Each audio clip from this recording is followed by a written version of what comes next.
이명박 대통령이 라디오 연설에서 북한도 문제지만 우리 내부의 종북 세력이 더 큰 문제다라고 힘주어 이야기를 했습니다. 북한의 지시를 따르거나 북한을 맹목적으로 추종해서 우리 사회체제를 위협하는 세력이 있다면 당연히 사법당국이 수사를 하고 법에 의해 판단을 해서 처벌을 해야 되는 것이겠죠.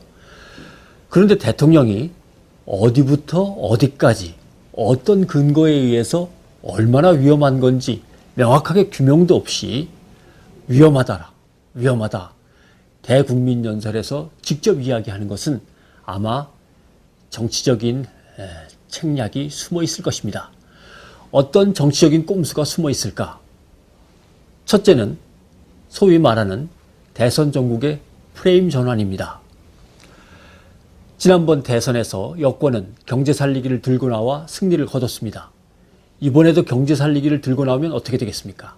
실패하기 십상입니다. 왜냐하면 그동안 경제 살리기에서 제대로 해놓은 게 없기 때문에 그렇습니다.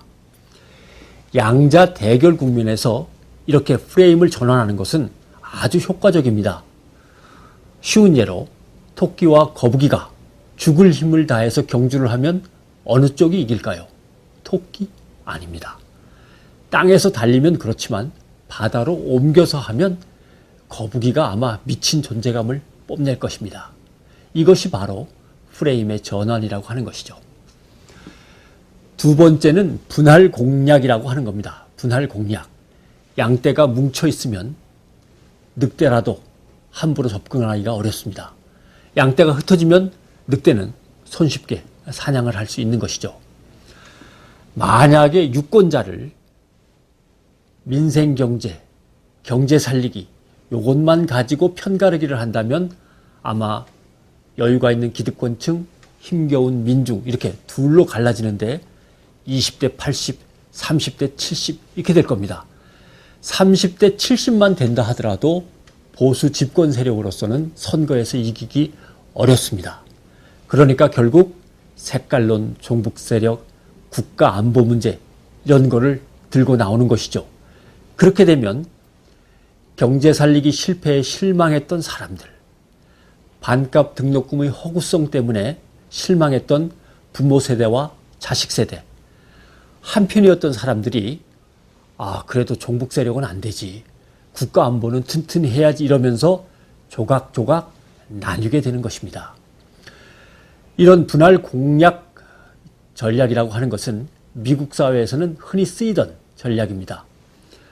예를 들어서 흑인들과 히스패닉 때문에 마약이 번지고 범죄율이 높아진다 이렇게 사람들의 관심을 돌려놓으면 못 사는 백인들은 잘 사는 백인들을 부러워하면서 정부를 원망하다가도 흑인과 히스패닉을 자신들의 가상의 적으로 여기면서 잘 사는 백인들과 합류하게 되는 것입니다.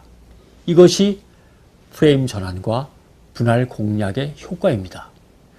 아마 우리는 야권조차도 통합진보당은 종북 세력 때문에 둘로 나뉠 것이고 민주통합당은 통합진보당하고 거리를 떼서 멀어지려고 노력을 하게 될 것입니다. 이렇게 되면은 수구 세력들은 공안정국의 명분을 마련하게 되고 여권은 야권 연대를 막을 수 있게 되고 대통령은 임기 말에 터져나오는 권력 비리의 추궁으로부터 슬그머니 빠져나갈 수 있게 됩니다.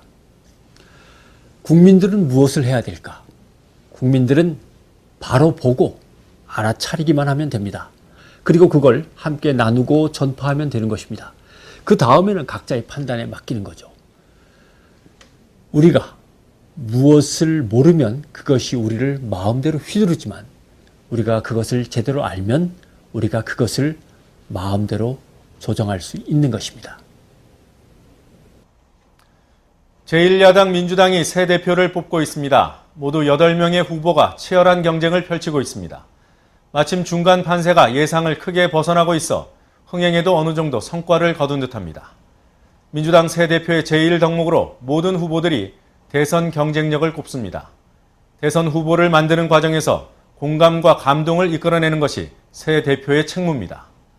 개파 간 흥정으로는 공감과 감동을 이끌어낼 수 없으며 이에 대한 경계심이 이미 투표 결과에 반영되고 있습니다.